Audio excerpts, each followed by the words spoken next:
శ్రీవారి లడ్డూ ప్రసాదాల తయారీకి అవసరమైన నెయ్యి నిల్వలు సరిపడా ఉన్నాయని టీటీడీ స్పష్టం చేసింది. నెయ్యి నిల్వలు సరిపడా లేవని, లడ్డూ ప్రసాదాల తయారీలో అంతరాయం ఏర్పడుతోందని కొందరు పనిగట్టుకుని సోషల్ మీడియాలో అసత్య ప్రచారం చేయడంపై టీటీడీ స్పందించింది. ఇలా దుష్ప్రచారం చేయడం సరికాదని టీటీడీ హెచ్చరించింది. నెయ్యి కొనుగోలు విధానం మూడంచెలుగా జరుగుతోందని టీటీడీ అధికారులు తెలిపారు.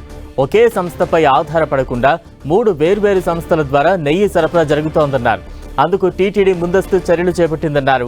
ప్రస్తుతం భక్తులకు పంపిణీ చేయడానికి సుమారు 7 లక్షల లడ్డూ ప్రసాదాలు సిద్ధంగా ఉన్నాయని టీటీడీ క్లారిటీ ఇచ్చింది. ఇక తాజా అప్డేట్స్ అందించేందుకు మా ప్రతినిధి శ్రీనివాస్ సిద్ధంగా ఉన్నారు. శ్రీనివాస్,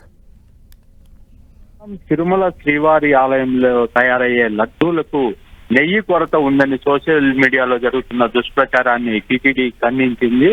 గత కొన్ని రోజులుగా తిరుమలలో నెయ్యి కొరత ఏర్పడిందని విస్తృతంగా సోషల్ మీడియాలో ప్రచారం జరుగుతుంది. దీంతో ఇవాళ టీటీడీ దాని మీద స్పందించింది.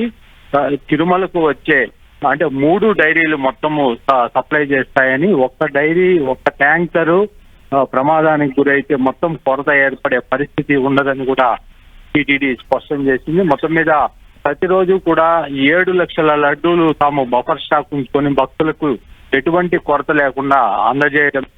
దీని మీద జరుగుతున్న దుష్ప్రచారాన్ని భక్తులు ఎటువంటి పరిస్థితుల్లో కూడా నమ్మద్దని, ఇది భక్తుల మనోభావాలకు సంబంధించిన అంశం టీటీడీ క్లారిటీ ఇచ్చింది.